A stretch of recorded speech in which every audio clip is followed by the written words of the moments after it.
देखो, एस्ट्रोलॉजी हमारे दिमाग को कैसे कमज़ोर करता है उसके बारे में बताता हूँ। 2026 आया, आपका यह साल कैसा रहेगा? तो मोस्टली देखना, डराने धमकाने का ही काम इसमें किया जाता है। आपका ये ऐसा ख़राब रहेगा, या तो आपका ये ख़राब हो जाएगा, आपका पैसे की दिक्कत होगा, और या तो सुपरफिशियल बातें करेंगे, आपके पास धन की वर्षा होने लगेगी, ये फालतू फलाना ठिकाना जो भी है। मैं बता रहा हूँ, पिछले आज से 8-9 साल पहले मैं न्यूज़पेपर में डेली देखता था कि यार मेरा ये राशि है, इसका क्या फल है। तो मैं दिखाता था स्वास्थ्य के प्रति सचेत रहें। अब मैं डेली देखता था और मैं खूब बीमार रहता था, सर्दी बुखार हो गया, कुछ ऐसा हो गया, होते रहता था। फिर मैं उसको बंद कर दिया देखना। जैसे उसको देखना बंद किया, दिमाग में वो जो नेगेटिव चीज़ें हैं, साइकोलॉजिकल इफेक्ट बहुत गहरा पड़ता है इस पर। अगर बार बार फालतू की चीज़ों को पढ़ते हैं तो साइकोलॉजिकल लेवल पर इफेक्ट पड़ता है कि मैं तो स्वास्थ्य खराब होगा, तो ऑटोमेटिकली आपका एनर्जी उस लेवल पर चला जाता है कि आपका स्वास्थ्य खराब ही रहेगा। पहले ही डरा देने से व्यक्ति को आप काबू कर सकते हैं। तो मेरा जो अनुभव है कि एस्ट्रोलॉजी, मैं इसको पूरी तरह से खारिज तो नहीं कर रहा हूँ, क्योंकि बहुत प्रामाणिक लोग इसको बिलीव करते हैं। अब मेरे पास इतना विद्या नहीं है कि सारा पारंगत हो गया सारा चीज़ों के बारे में, इसलिए पूरी तरह से खारिज कर देना इसको उचित नहीं होगा। But when it's come to psychological effect on your mind, your body or your emotions, is definitely it hampers your growth. Definitely it is 100% correct. I am telling this with my own experiences that you should not go deeply and more indulge in astrology because it has some very negative impact on your life. So करना क्या है इसमें, देखो कि ज़्यादा कुछ दिमाग नहीं लगाना। एक बार देख लिया ऐसे चीज़ें, बस अपना कर्म करते रहना, ज़्यादा दिमाग नहीं लगाना है। क्योंकि कोई भी व्यक्ति बड़ा सुखी हो, बड़ा आनंद में हो, सब कुछ अच्छा चल रहा हो, कभी एस्ट्रोलॉजी के पास, कभी बाबा के पास नहीं जाता।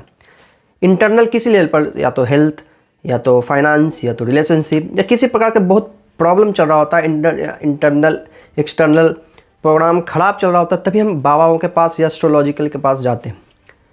सही अवस्था में कभी नहीं जाते। यार मेरा तो बड़ा बढ़िया चल रहा बाबा जी, देखिए क्या बताइए, कोई नहीं देखता, कोई भी नहीं जाता कोई। और यहीं से ही आप दुखी हैं, हम दिखाई इंडिया में तो 80% 90% लोग दुखी ही हैं ऑल द टाइम, क्योंकि गरीबी है। और गरीब व्यक्ति को होप दिया जाता है, यदि हाँ भाई अगला 2 साल बाद आपका ठीक हो जाएगा सब कुछ। यदि वो होप ना दें, हालांकि 2 साल बाद क्या 20 साल बाद भी ठीक नहीं होगा, मैंने बहुत बार ऐसा को देखा कि उसका 20 साल बाद भी ठीक नहीं होता कुछ भी। लेकिन होप ना दे तो व्यक्ति जी नहीं पाएगा। इसलिए भारत में धर्म बहुत ज़्यादा है, इस कारण से सबसे ज़्यादा धर्म में इतना ज़्यादा लोग आडंबर में फंसते हैं। ये बड़ी वर्षों के 8-9 साल से लगता तो मैं देख रहा हूँ कि यार इस तरह से ही चल रहा है चीज़ों। क्योंकि होप ख़त्म कर देंगे लोगों को तो फिर जी नहीं पाएगा इंसान। तो इसका कंक्लूजन क्या है, देखो, बिलीव करो, थोड़ा बहुत देख लो, ठीक ठाक ये बस अपना कर्म करते रहेंगे। आपके पास समय, टाइम, रिसोर्सेस, आप जहाँ पर भी हैं उस हिसाब में बेस्ट ऑफ द बेस्ट क्या हो सकता है। यदि आप गरीब परिवार में जन्म लिए हैं तो चांसेस है कि आप अमीर ना बनेंगे। मोस्टली चांसेस 80% कि आप अमीर फिर नहीं बन पाएंगे, क्योंकि ऐसा माहौल में है, उस तरह से एनर्जीज होगा, उसी तरह के लोग मिलेंगे, उस तरह से लोग आपको, उस तरह से ही प्रारब्ध बन गया। आप क्या उखाड़ लीजिएगा उसमें, कुछ भी ज़्यादा कुछ नहीं कर पाएंगे।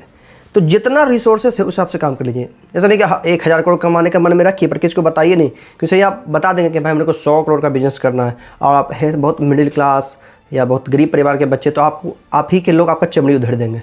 ये भी सत्य बात है। तो किसी को बताइए मत, शांति से जितना रिसोर्सेस है उस हिसाब से काम करिए, और छुप के कर्म करते रहिए। छुप के कर्म, कुछ ऐसे कर्म होता है जो छुप के किया जाता है, समाज में प्रकट नहीं किया जाता, उसको दुनिया में कभी प्रकट नहीं करना, क्योंकि सपोर्ट नहीं मिलता है, मोस्टली नहीं मिलता। एक आध दो अपना 2000 कर दिए सपोर्ट तो ठीक है, नहीं तो जनरली सपोर्ट्स नहीं मिलते हैं।